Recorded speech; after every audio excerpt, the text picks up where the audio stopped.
Pinaghandaan ng mga Muslim mula sa iba't ibang lugar sa Mindanao ang unang araw ng Ramadan ngayong taon.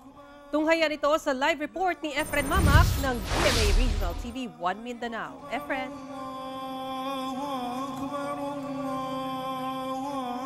Sara, nagsimula na ang Holy Month of Ramadan ngayong araw na hudyat ng pagsisimula ng pag-aayuno ng ating mga kapatid na Muslim sa loob ng 29 hanggang 30 araw base sa reliyong Islam.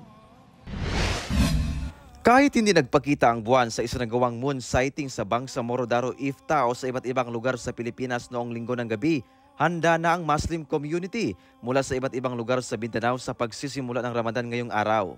Ang paglabas ng buwan ang senyales ng opisyal na pagsisimula ng Holy Month of Ramadan. Ang Ramadan ay malaga para sa lahat ng Muslim dahil ito ang panahon ng kanilang pag-aayuno para ipakita ang kanilang pananampalataya na naaayon sa reliyong Islam. We have 5 pillars of Islam, so isa doon, Somo Ramadan, yung pag-aayuno sa buwan ng Ramadan. Samantala, pinauwi naman ng maaga ng General Santos City LGU ang kanilang mga empleyado at mga estudyante para makapaghanda sa iftar o hapunan sa paglubog ng araw. Parang pabor na ibinigay sa sa mga kapatid natin mga Muslim na medyo early yung out. Nasa 29 hanggang 30 na araw ang gagawing pag-aayuno ng mga Muslim sa buwan ng Ramadan.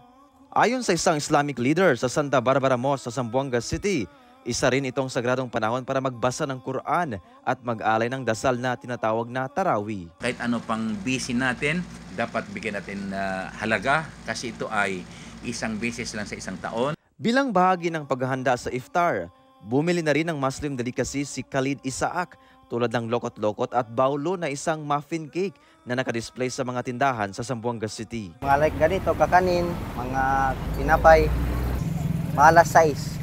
Sa Bangsamoro Region, posibleng mula alas 7:30 ng umaga hanggang alas 3:30 ng hapon lang ang oras ng trabaho at klase sa lahat ng paaralan sa reyon ngayong Ramadan. Inaabangan rin ng mga Muslim sa nasabing reyon ang pagpailaw sa Bangsamoro Government Compound. Napuno naman ang pailaw ang Golden Mosque sa bayan ng Talayan, Maguindanao del Sur para sa pagsisimula ng Ramadan. Sara, sa ngayon, unti-unti nang dumadagsa ang mga kapatid natin mga Muslim dito sa tindahan sa Suterville para mamili ng iba't ibang Muslim delicacies para sa gaganaping pagbuka o breaking of fast simula mamayang alas 6 ng gabi. Sara. Okay, maraming salamat, Efren Mamak ng GMA Regional TV 1 Mindanao.